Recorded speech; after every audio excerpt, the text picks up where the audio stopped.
Hi, art teacher here with you again. This time, well, we're going into a several-part series on cross-hatching with colored pencils. Be sure to do your subscriptions, your likes, favorites, or whatever YouTube has for us there, and leave a comment below if I need to clarify something. Now, let me start off by giving you a little example of a finished project. This is an underwater scene using cross-hatching with color pencil. And that should give you a pretty clear idea of where we're going with this. And you know, you can pause it and look at that closely to get an idea of what we're doing. Anyway, what we're doing here is using sets of 4 to 9 lines, which are parallel, means right next to each other, and about as long as your thumbnail. And we're kind of crisscrossing them and trying to avoid patterns, and we're using that technique to try to mix colors and put colors together in interesting ways in an underwater scene. So, the reason I'm splitting this up into a several-part video is we need to first of all design a picture, and that's an example of a design that you can use. Then I would like you to make a color wheel using the cross-hatching technique. That's going to give you a little practice with the cross-hatching. Let me give you a closer look at that. So the bottom, I'm mixing colors. The top, I just have a color wheel. So after you do the cross-hatching on the color wheel, then you should be ready to go ahead and use cross-hatching on the drawing that you made and fill that all in with real nice cross-hatching, because you'll be good at cross-hatching by then. So for today, I wanted to do the overview, and that's kind of where what I just did there. Talk about sketches and talk about how to do the drawing.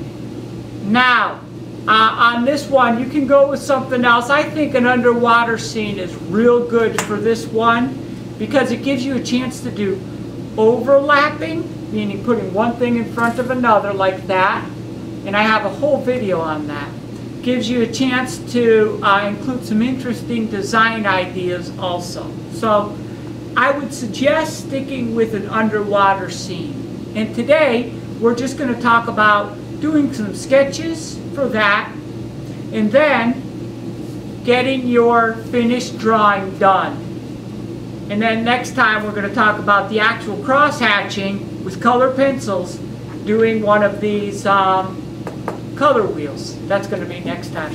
So let me grab my book.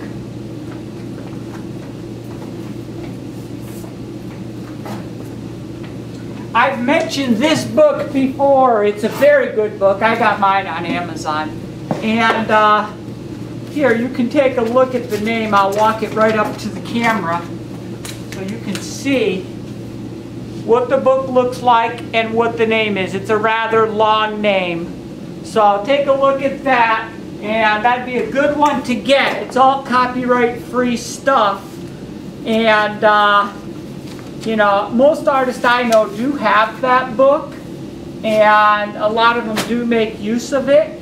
And you'll notice toward the back of that book, there's a large section with many, many pages of underwater creatures and fish. So I'll just walk this up to the camera here and you can see. There's a lot of interesting stuff in there. And that's going to help you with your sketching stage. So, what I would like you to do on your sketching stage, let me grab a paper here.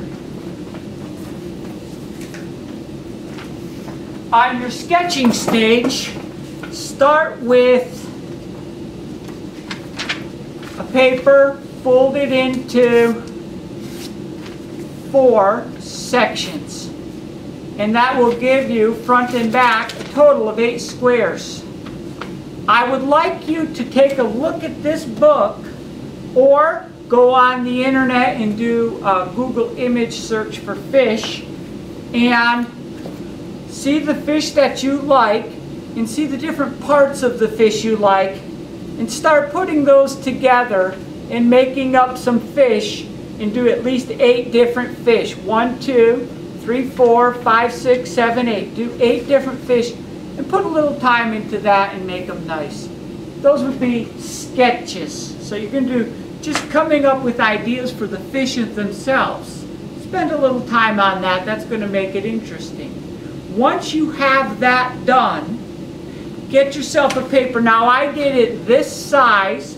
If you want to, you can use a higher quality paper. Let me grab that.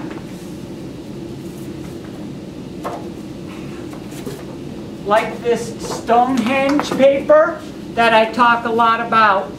And let me write that up here.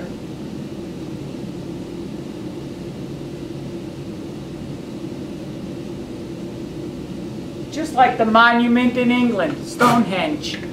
Anyway, I cut a piece of Stonehenge down to this size. You could make it larger if you wanted. This would be a good project to use with Stonehenge paper or one of the other fine papers. In this case, my example is on regular old copier paper that I made mine on. So it's up to you. If you're really going to put a lot of work and effort into this, which it does take, that took, you know, I didn't just do that in an hour, it took time. But if you're going to put time into it, you might want to get a good sheet of paper for that. Also, I have here some pretty good colored pencils, the Prismacolors. They cost a little more. They're good though. But they're not that much better than the Prang and Crayola. So depending on your budget, you could get some Prang or Crayola color pencils. Some of the dollar store ones you might want to stay away from though. You know, Crayola is always a good brand, Prang is always a good brand, and the exceptional brand might be Prismacolors, and there are other good color pencils out there. You kind of get what you pay for, so the Prismacolors are known to be better ones, and that's what I used on mine. And these are my own little tin that I have of my colored pencils. Anyway, you're going to take your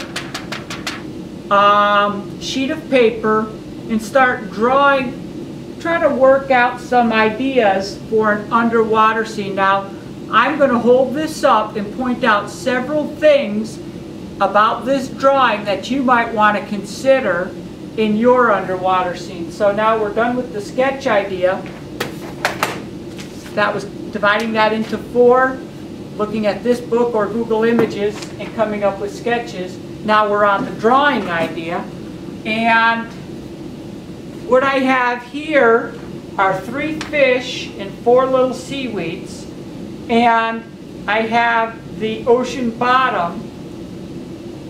Right here, 3 levels of the ocean bottom and a lot of overlapping.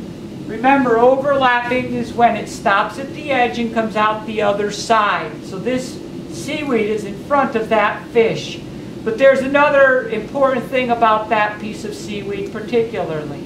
It curves up and around. And I've mentioned this corner is important because when you read and you stop at that corner, kind of a dead end. You want to draw the eye back into the picture. So I have a lot of movement. I have some fish going this way, some going that way, and I have verticals, and I have the fish be as horizontals, so it looks like they're weaving in and out. I'm filling the entire image with interesting imagery. And again, I have a spatial dimension, some things in front of other things, even on the bottom of the sea floor. So those are some things to keep in mind in your finished drawing, but definitely try to fill the entire page with some sort of interesting underwater imagery. And you can spread out beyond fish and seaweed if you like. And there are many different underwater creatures and underwater plants that you can include. Google Images is great for that. So, quick review on this lesson. Let me go over it one more time. Cross-hatching with color pencils. So you're going to need color pencils and you're going to need paper. You're going to need just regular old copy paper, which is just extra scratch paper. And you might want to get a piece of finer paper like this Stonehenge. That's a thicker 100% rag paper. That's pretty good. Overview. Well, for overview, I just wanted to let you know where we're going. Lesson number 1 will be the sketches and drawing. Lesson number 2, I'm going to talk about doing a color wheel with cross-hatching. Lesson number 3, we're going to actually do the cross-hatching, on the picture and talk about considerations with that.